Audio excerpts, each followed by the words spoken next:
Hello everyone, this is Surviving in Plain Sight, High Performing Black Women with Low Performing Dopamine.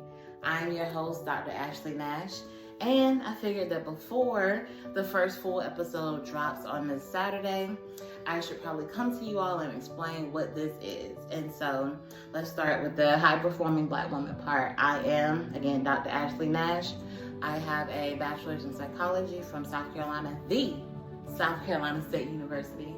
I have a master's in counseling from Saybrook University. I have a doctorate in educational leadership policy and human development with a specialization in counselor education from North Carolina State University. I am currently a director. I sit over 3 forensic-based programs in which we work with people in and out of custody that have mental health concerns. I am an owner of a private practice.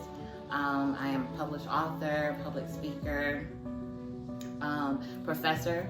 I have been teaching for the last 3 years or so, teaching master students on various different topics.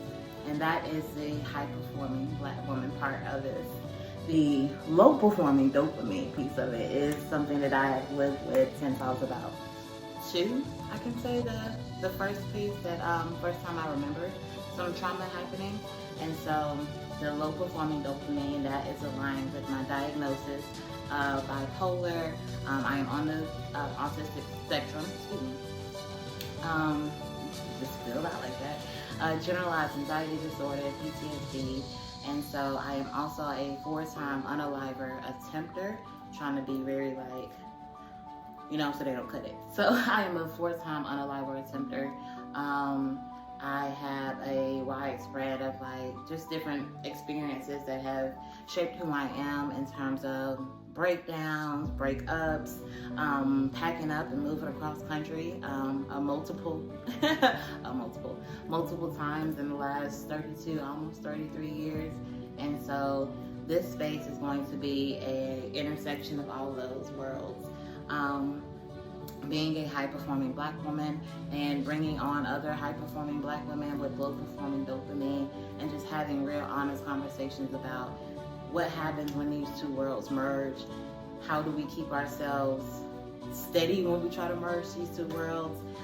Me personally, I know that they don't always merge seamlessly, even down to certain things like doing this podcast. I am a therapist, talking one-on-one, tea for me, but that's with person to person, and I can assess you, and I can then change my behavior to keep myself safe, because my amygdala, has not evolved to maintain and realize that every space that is not comfortable is not unsafe as well.